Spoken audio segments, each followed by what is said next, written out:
দর্শক, আমি এই মুহূর্তে রয়েছি নরসিংদী সদর হাজীপুর ইউনিয়ন কাজী আবুল হাশেম উচ্চ বিদ্যালয় ভোট কেন্দ্রে। আপনারা জানেন ত্রয়োদশ জাতীয় সংসদ নির্বাচন 2026 আজকে উৎসবমুখর পরিবেশে মানুষ যার যার পছন্দের প্রার্থীকে ভোট দিয়েছেন এবং তারা নতুন একটি বাংলাদেশ গড়তে চান, এমনটাই ভোটারদের প্রত্যাশা। তো আমি আজকে বাদ্যচর যে কেন্দ্রে, এই কেন্দ্র থেকে আজকে আমি কথা বলবো নরসিংদী সদর থানা যুব দলের সদস্য সচিব আলী হাসান মোজাদ রুবেল।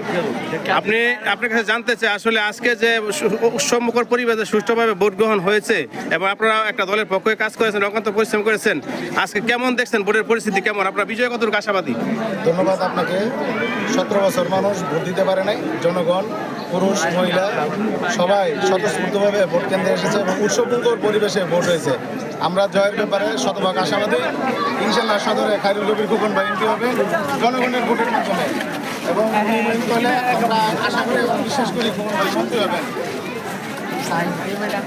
তো আজকে যে উৎসবমুখর পরিবেশে মানুষ ভোট দিতে দিয়েছে, এই পর্যন্ত কোনো অপ্রীতিকর ঘটনা বা কোনো বাধার মুখী হয়েছে কিনা ভোটাররা, এরকম অভিযোগ আছে কিনা?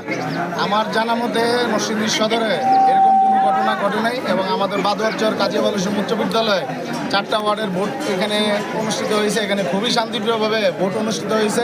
এই ধরনের কোনো অভিযোগ আমরা সদরে পাইনি এবং খায়রুল কবির খোকন ভাই শিরিন ভাবির স্পষ্ট নির্দেশনা ছিল কোনো ধরনের ভীতিকর এবং কোনো ধরনের ঝামেলাবিহীন ভোট যাতে জনগণ দিতে পারে সেই ব্যাপারে ছাত্রদল, যুবদল, বিএনপি সকলে অঙ্গ সংগঠনকে খোকন ভাই আগেই শিরিন ভাবি আমাদেরকে নির্দেশনা দিয়ে দিয়েছে।